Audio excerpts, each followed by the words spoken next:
السلام عليكم ورحمة الله تعالى وبركاته. مرحبا بكم مرة أخرى في قناتكم شيوات سهلة واقتصادية. كنتمنى يلقاكم الفيديو وانتم في أحسن الأحوال وبصحة جيدة يا رب.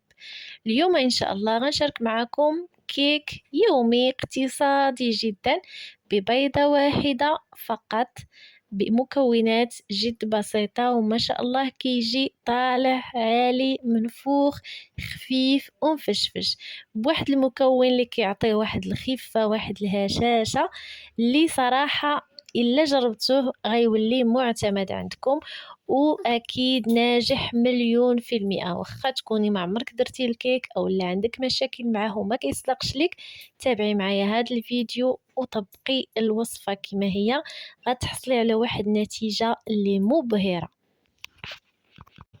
فبسم الله غنبداو على بركة الله. اول حاجه غنحتاجو واحد الكاس ديال الحليب عادي يكون بدرجه حراره الغرفه، كنفرغو هكا في واحد الزلافه وغنضيف عليه 2 ملاعق كبيره من الخل. الخل العادي اولا الخل الابيض كيعطي نفس النتيجه. غنحرك هاد الخليط هكا مزيان، غيبان لكم هاد الحليب بحال الا خسر اولا بحال الا غيولي رايب. المهم ديروه بحال هكا وخليوه جانبا. وغندوزو نحضروا المول اللي غنستعملو دائما. كنبداو به هو الاول، كندهنو هنايا بواحد الطريف ديال الزبده. بالنسبه للمول اللي غنستعمل المول عادي الكلاسيكي اللي موجود في كل بيت، وبالنسبه للقطر ديالو 24 سنتيمتر، يعني مول متوسط الحجم كيعطينا كيكه بحجم عائلي. كنرش عليه هنايا الدقيق، كنحاولوا هكا نغبرو كامل بالدقيق وغنحطو في المجمد اولا في الثلاجه.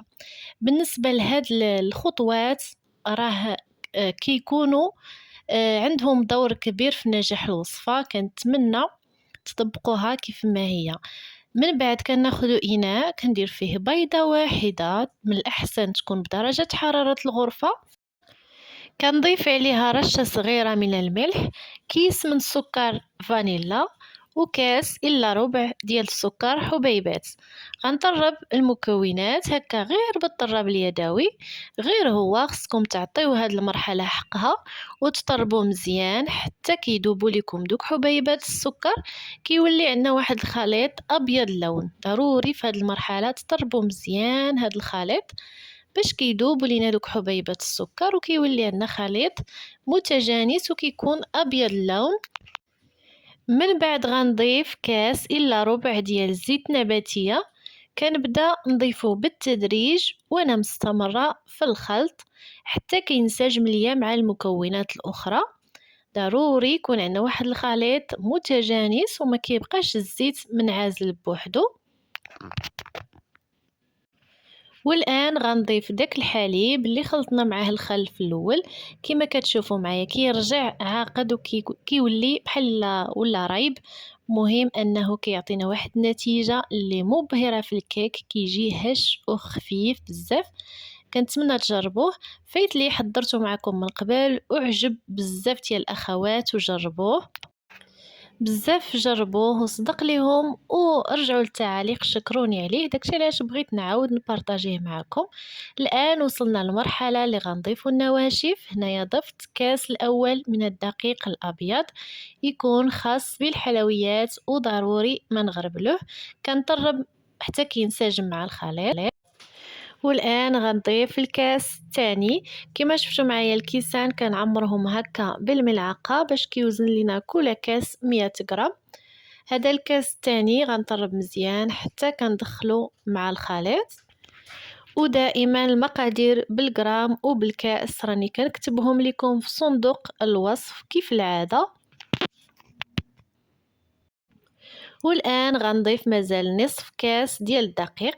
هاد الكيك هذا كندخل فيه 250 غرام ديال الدقيق، اي ما يعادل 2 كؤوس ونصف. كما شفتوا معايا غتحسوا بالخليط ديالكم عاقد اولا ثقيل شويه على المعتاد، ولكن راه باقي ما ساليناش. في الاخير مازال غنضيف واحد المكون اللي حتى هو كيساعدنا باش كتجي الكيكه هشيشه وخفيفه وطالعه، واخا ما فيهاش البيض بزاف، واخا فيها غير بيضه وحده. في المرحلة الأخيرة غنضيفو 2 أكياس من خميرة الحلويات، المجموع 16 غرام، ودائما الخميرة باش تعطينا مفعول اللي هو زوين كنخليوها حتى الأخير، ما كنديروهاش في الأول وما كنديروهاش مع الدقيق. هاد الأسرار مهمة بزاف للمبتدئات والناس اللي ما كيصدقش ليهم الكيك. جربوا هاد الوصفة بعينكم مغمضين. غندرب مزيان حتى كتنسجم الخميرة مع الخليط، وفي الأخير غنضيفو 2 ملاعق كبيرة من الماء مغلي، يعني يكون غليان كما شفتوا معايا راه طلق السبولة.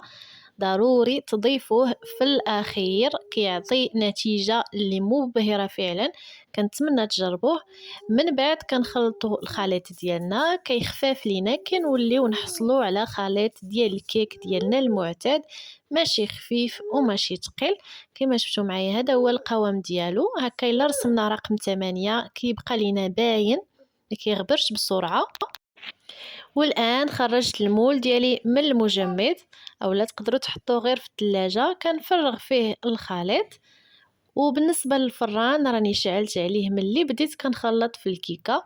بالنسبه لي انا كندخل الكيكه الفرن مسخن من قبل، يكون سخون بزاف، وكنشعل غير من الاسفل فقط. الان غنحطوها جانبا وغندوزو نحضروا التزيين. بالنسبه لهاد الخطوه راها اختياريه، الا بغيتو ديروا الكيك ديالكم عادي راه غديروه في الفرن. في هاد المرحله فايت ليا حضرته معكم. الان بغيت نغير شويه ونزيد ليه اضافات هكا اللي تعطيه لذه اكثر. عندي هنايا 2 تفاحات لان عندي صغار، الا كانت عندكم وحده كبيره غتكتفيو فقط بوحده. من بعد ما قشرتها حكيتهم في هذيك المبشره الغليظه ولا الحكاكه الغليظه، ضفت عليهم هنايا كيس من سكر منسم بالفانيلا. غنضيف عليه هنايا القليل من المكسرات، كديروا داكشي اللي متوفر عندكم. بالنسبه لي انا درت شويه ديال الكركاع اولا الجوز اللي قطعته قطع صغيره، شويه ديال الزبيب اولا العنب المجفف، وشويه ديال الكاوكاو ايفيلي، وشويه ديال حبيبات الشوكولاته.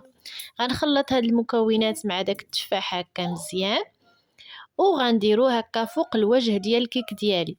بالنسبه ليا هاد المكسرات انا درتهم شويه كتار، يعني درتهم طبقه اللي هي كبيره شويه.